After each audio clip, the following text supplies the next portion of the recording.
Paul Bearer and The Undertaker. And you can see this was WWF at the time, now WWE. But this gentleman right here has actually been on TV recently because they were doing a new series and he was one of the celebrities. I never thought I would meet people from WWF. This person I certainly never expected to meet. This is the Dalai Lama, and he came to Brandeis University years ago, and there was so much press that they had to bring us in groups. It was a small room. He was standing with his entourage at one end of the room. There was a space between us, and they brought in about 7 or 8 photo and video cameras at the same time, and we rotated in and out. And you know, maybe it's just what goes on in your head, but there was a palpable energy in that room. Whether it was from us creating it or him or just what we're thinking about, it was palpable. You did know that something interesting was there. And this is Nelson Mandela. This was shot in the VIP section at Bill Clinton's inauguration in Washington, which I got to again because of working with the Jewish Advocate. I covered, I was there for about 2 days, covered parties and anything that was associated with Boston. This just happened to be one of the shots. And about 3 seats away was Jack Nicholson, which I thought was very interesting. So now we're going to go the opposite direction. These are people that either I did or did not think I would meet, but that I was just so glad to be there. And I really didn't get nervous shooting. I'd been doing this too long, but I also started as a 30-year-old photographer. I was not a young guy when I started, but it allowed me to talk to clients and PR people very differently. They weren't talking to, young kids starting out. When they saw me, even though I was a rookie, they assumed that I had the skills to do the job. And I did later in life, but I faked it pretty well. I was a good editor. So this is at the House of Blues up in the green room. This is Brendan Fraser. I was a big fan of The Mummy. So he's doing his mummy pose for me, which was really nice. I'm not sure why the clarinet was there, but he was in town with Patrick Dempsey and Moira Kelly. They were shooting with honors at Harvard University. And they did the wrap party at the House of Blues, and I was lucky enough to be able to cover that. Here you have Julia Child. She was wonderful. I worked with her numerous times, and she was just so kind and so chill, just really, really fun. One of my favorites. This is Red Skelton, the comedian. Wonderful guy. And what he used to do is, this was at the Wang Center, and he'd walk out, very quietly. He's an older guy, and he walked out, and he had a little point and shoot, and he'd hold it up, and he'd look at the audience, and he'd say, all mic'd up, and he says, if you don't mind, I'm going to take a picture of you because I like to show Mrs. Skelton where I've been. And he took a picture of the audience. Another great comedian. This is Mel Brooks. This is a press junket as well for the producers. And he had a room full of seasoned Boston professionals losing it, laughing within 5 minutes. Just hilarious. This is pretty recent. This is at the Centrum. I was there with a good friend, Chachi Lopret, who's on radio. Probably some of you know him. And I was his photographer with Ringo, which was great. That was a lot of fun. To say I met a Beatle, like to be with a Beatle, I'm 64, I was 5 years old, and I remember them coming to the States. I was in Canada, but I saw Ed Sullivan. What else? A goat. I didn't know goats looked like this, but this is the goat. And I love this guy. I think he's wonderful. He's genuine. I don't know if he's changed or not, but I enjoyed this so much. He was here for Uggs, and everybody that came in. So there were reporters that came in. They had 15, 20 minutes. We would do shots together. He would sign stuff. He was there all day, and he never lost that smile or the kindness that he showed the reporters coming in that are all very eager to meet him. And this is one of my favorite shots of all time. It's not my best shot, but it's my favorite. You saw the shot of James Taylor earlier. This was a listener event at WMJX, and before the listeners were allowed in, he went in to do a sound check with the engineer. So he went into the studio, and I went into the studio, and I looked around. It's just me and James Taylor. James, you hear me say it was James Taylor? I never knew it was possible. I say it in the book, for my knees to knock while I'm sitting on the ground. But I was literally 4 feet away from him as he starts playing. I think it was Caroline in My Mind, something like that. And it was just so much fun to be in that room with him. And then the listeners came in, and he played, he talked with them. It was a great time. And what it leads into kind of is, yeah, sometimes I got involved in the shot too. Look a little bit different, but I wasn't passing up this opportunity. At 12 years old, I was slow dancing to James Taylor. So that was a dream. So just to share some of the people that really, if I took a picture with them, it's because it meant something to me. So this is Eddie Van Halen. Very sorry to see him pass within the last year or so. And the funny thing about this photo, this is done at the Hard Rock. And I love the photo, but I'll show you the rest of the photo, as they say. This is the whole photo. I don't know if you recognize him, but that's Gary Cherone, who filled in, you know, when David Lee Roth was not singing with the band, Gary Cherone. So he's from Boston, and he was ducking out of the photo, which I think is hysterical. Anybody recognize this lady? You got it. This is Carol Channing. And yes, you might be surprised that I was so thrilled to take this picture, but I love theater and I love music. And I did theater as a kid, and her name was synonymous with theater to me. So I was thrilled to be in this one. This again was at Brandeis University. Within 2 weeks of the Dalai Lama, very different events. Greg Brady, Barry Williams from the Brady Bunch. He did an oldie show, which one of my favorite clients was oldies. Now this is Olivia Newton-John. This is backstage at Kiss concert, and there were about a dozen people back there, including Vonda Shepard, who did the soundtrack for Ally McBeal. Tons of people, and I forget his name, but I know that this guy is a band member, and as well as this guy. But Olivia was wonderful. She was so much fun to be around, and great personality. Now he could be in 2 different places. He could be in somebody that I thought I would never meet, and somebody I was happy to meet. This is Father Guido Sarducci from Saturday Night Live, and he was at the Comedy Connection in Boston. And like I said, somebody I never thought I would meet, but I really was happy to meet him as well. What's that? All the stories, right? So this is Bo Derek, and you can tell it's Bo Derek because you can see the way I'm standing really tall and really holding in my breath. I would rate the event as a 10. Very good, we got that. She was there for E! Entertainment with Jules Asner, who was Ed Asner's daughter. She was there too. And this is Peterman from Seinfeld, John O'Hurley.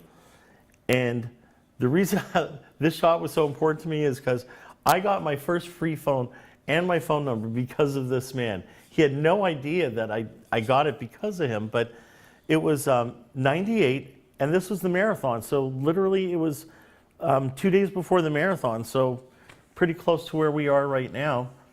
And the manager of the tent for Nextel said to me prior to him coming in, if you can get a shot of me with Peterman, I'll get you a phone, I'll get you a number, I'll get you the case. Like, he was ready to throw everything at me. I said, I'll make it happen, and we did. We got the photo of him with the manager, and then I made sure to get mine as well. And so that's when I got my first phone. And then I have a whole story about this guy in the book. I really admired him and had a lot of fun. You might be able to tell by the artwork here who that is. You've seen colors like that. This is Peter Max. And he was in Boston to do the artwork. He did the poster for the hockey, the NHL All-Star game. And I got to spend 2 days following him around to probably about 5 or 6 different events, some large, some small. Wherever he was, that's where the party was, though. he was really fabulous, and he taught me a lot as well. And as a matter of fact, he taught me something that I used last weekend at, there was a show called Musicon in Boxborough, and it was all, you know, music people, and I was selling books, and I had photographs. But this is what I learned from Peter. Peter would sit at a table like this at the All-Star game, at the Fan Fest, and he had his posters. And you could come up and say hi to Peter and buy one of his posters for, I think it was about $50. But then if he doodled on it and re-signed the poster, it was an extra 100, and he wanted to sell a lot more of those. So he said to me, Allan, get up on a chair in front of me, probably 4 feet away, and I want you leaning over, and I want you just fire the camera, just shoot. I said, well, I'm happy to do it, whatever you want, Peter. When do you want me to stop? He said, I don't want you to stop till I tell you. Just fire the flash. I said, what about the roll of film? He said, I don't care about the film. Fire the flash, and you'll see what happens. He pulled the posters out. There were a few people. I got on the chair, and I started just firing the flash. There was no film. I took about half a dozen photos. Film ran out, rewound it. I just fired the flash every 15 seconds or so. And people came in from the left, from the right. They saw the flash. Then the table grew, and all of a sudden there were a lot of people. And now Peter's on. He's signing, he's doodling. What's your name? And he's talking to people, and he's drawing, and he's making $150 every time somebody comes over and talks to him. What I realized was the perception is what's important. The flash didn't matter. He was going to sell these anyways. So at the event last week, I made sure that I had this type of projection. As people walked in, they saw my photos, and I was absolutely channeling Peter at the time. Never forgot what he said.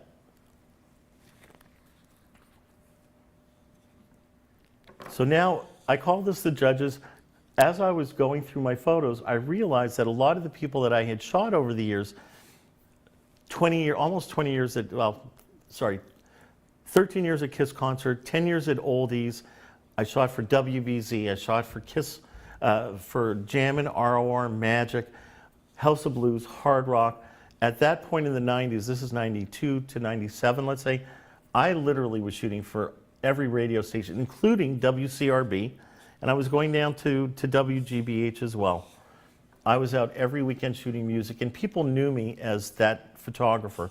So looking back at this, I found all these judges. So the first ones we're going to look at are from American Idol. Does anybody watch? Did you watch any of the music shows? If not, you may not know all the judges, but you'll certainly recognize the names. This is Paula Abdul at the Kiss Concert. Now, Kiss Concert every year would have somewhere between 20 to 35 different acts, and all the people that would show up to see the shows as well, from sports stars. I remember for Winona Judd, Roger Clemens was backstage meeting Winona. There was always somebody. Steven Tyler showed up. Tom Hamilton showed up. Locally, Mike Wonka was at a lot of the Kiss concerts, the weatherman.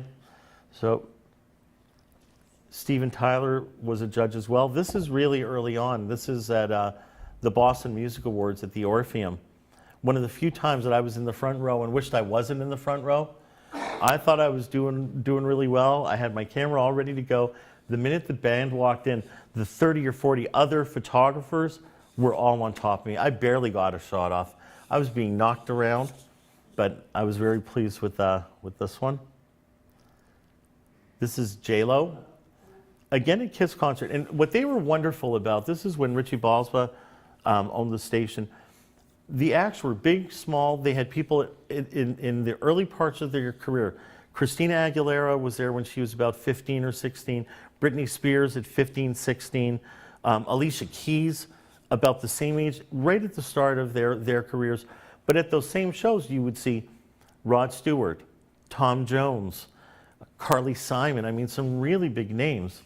Well, it was Peter Wolf. Peter Wolf did play, but trying to think. You had Steven Tyler and Joe Perry played with Run DMC and did Walk This Way, which was phenomenal. This is a very, very young Keith Urban. Since this, it's 15, 16 years later, he's had a phenomenal career. But this is really early on. Not a lot of people had heard of him just yet. talking about big names, Harry Connick Jr. You know your music celebrities. And one of my favorites, Lionel Richie. Yep. Yep. I also think he's a wonderful judge. He's really good with people. And then you have what I call the other show, which is The Voice. This is Adam Levine of Maroon 5. Again, this is before the tattoos, with Maroon 5, again, Kiss concert. This is Christina Aguilera at about 16 years old. I have some great shots of her. She was, and back then she was really pushing it. She could just sing. Shakira, also early. And I will tell you, she danced, and she dances like nobody else. It was hard to focus, literally, and get the shot. She moved really fast, but it was so entertaining, I forgot to shoot some of the time, and that's a fact. And this is Alicia Keys. Some big names. There were some really big names at these shows. And this is Usher. Usher was a guest. He had done a show in Boston, and a lot of musicians after their shows in the city would go to places like the House of Blues. Van Morrison was supposed to go to the house one night, but it was written in the paper. They had written earlier in the day that he was expected to go there. He showed up at the House of Blues, came up the back stairs. You could still smoke back then. It was smoky. There were too many people. He turned around, walked out, walked across the street, and had dinner with Peter Wolf from Jay Giles' band. He never performed, though. And at the Palace, it was the same way. So Usher played there, Nelly, Lil Kim. These are not people that I was familiar with, but the job was get the photos, and they were great. One of my favorite performers, this is Gwen Stefani and No Doubt. She didn't just sing on stage, she prowled the stage. She was back and forth, and she really engaged an audience like very few that I've seen. And this is Kelly Clarkson. Yep. Well, it's funny that she's a judge on The Voice, but she won American Idol. And this is, sorry? This is the first, right. And this is the first season tour. So it was Ryan Starr was one of the people as well, but obviously Kelly was the main attraction. And now I want to share a story. This is one of my favorite stories.